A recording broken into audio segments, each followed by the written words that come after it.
आम्रपाली की दर्द भरी कहानी।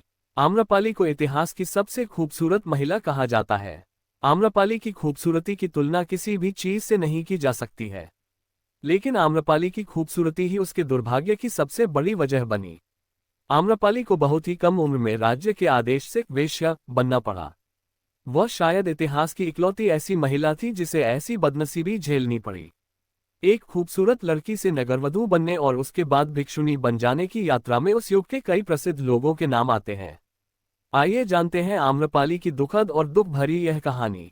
प्राचीन भारत में 500 ईसा पूर्व लिच्छवी गणराज्य की राजधानी वैशाली में एक गरीब दंपति को एक आम के पेड़ के नीचे एक लड़की पड़ी मिली थी।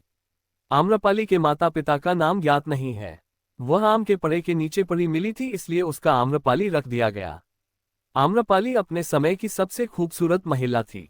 पाली ग्रंथों में उसके सौंदर्य का विवरण मिलता है। आम्रपाली इतनी खूबसूरत थी कि नगर का हर पुरुष उससे विवाह करने के लिए लालायित था। पाली ग्रंथों के मुताबिक राजा से लेकर व्यापारी हर कोई आम्रपाली को पाना चाहता था। आम्रपाली के लिए शादी के प्रस्तावों के ढेर लग गए। इतने सारे विवाह प्रस्तावों की वजह से आम्रपाली के माता पिता बड़ी दुविधा में फंस गए थे। अगर आम्रपाली के लिए किसी एक को उसके माता पिता चुनते तो नगर के बाकी पुरुष खफा हो जाते। नगर में अशांति तक फैल सकती थी। पाली ग्रंथों के मुताबिक वैशाली एक लोकतांत्रिक राज्य था जिसकी अपनी एक संसद भी थी। जब आम्रपाली की खबर वैशाली संसद के सदस्यों तक पहुंची तो उन्होंने इस मुद्दे पर चर्चा करने का फैसला किया।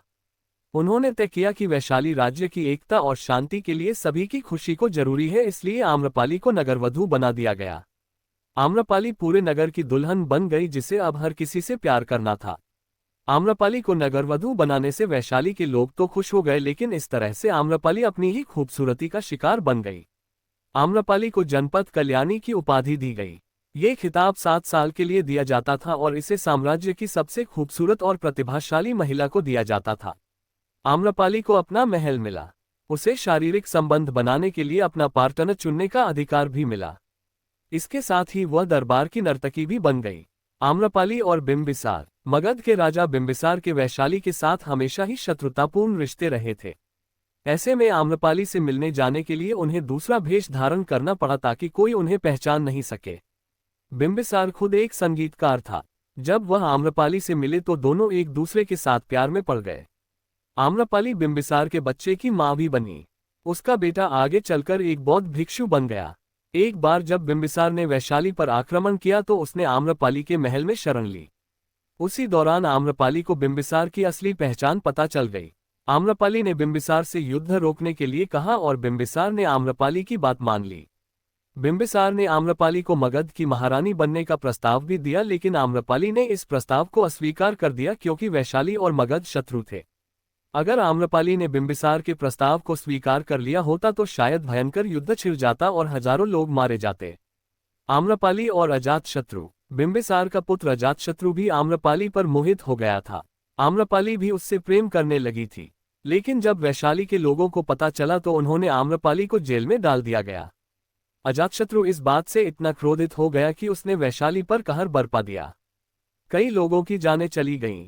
इस विभीषिका से आम्रपाली दुखी हो गई। वह अपने राज्य से बहुत प्यार करती थी, उसकी कीमत पर वह अपने प्रेम को नहीं पाना चाहती थी।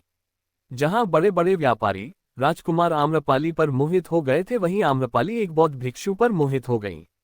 आम्रपाली ने बौद्ध भिक्षु को न केवल खाने पर आमंत्रित किया बल्कि 4 महीने के प्रवास के लिए भी अनुरोध किया। बौद्ध भिक्षु ने उत्तर दिया कि वह अपने गुरु बुद्ध की आज्ञा के बाद ही ऐसा कर सकते हैं। बुद्ध ने सबको हैरानी में डालते हुए बौद्ध भिक्षु को इसकी अनुमति दे दी। 4 महीने बाद आम्रपाली बौद्ध भिक्षु के साथ आए और बुद्ध के चरणों में गिर गई। आम्रपाली ने जो कहा उसे सुनकर सब हैरान रह गए। आम्रपाली ने कहा, मैं आपके भिक्षु को मोहित नहीं कर पाई, लेकिन उनकी आध्यात्मिकता ने मुझे उन्हीं की राह पर चलने को विवश कर दिया है। ये कहानी आपको कैसी लगी लाइक और कमेंट कर बतलाइए, और अगर राधे रानी की कृपा हो जाए तो चैनल को सब्सक्राइब अवश्य कर दीजिए। राधे राधे।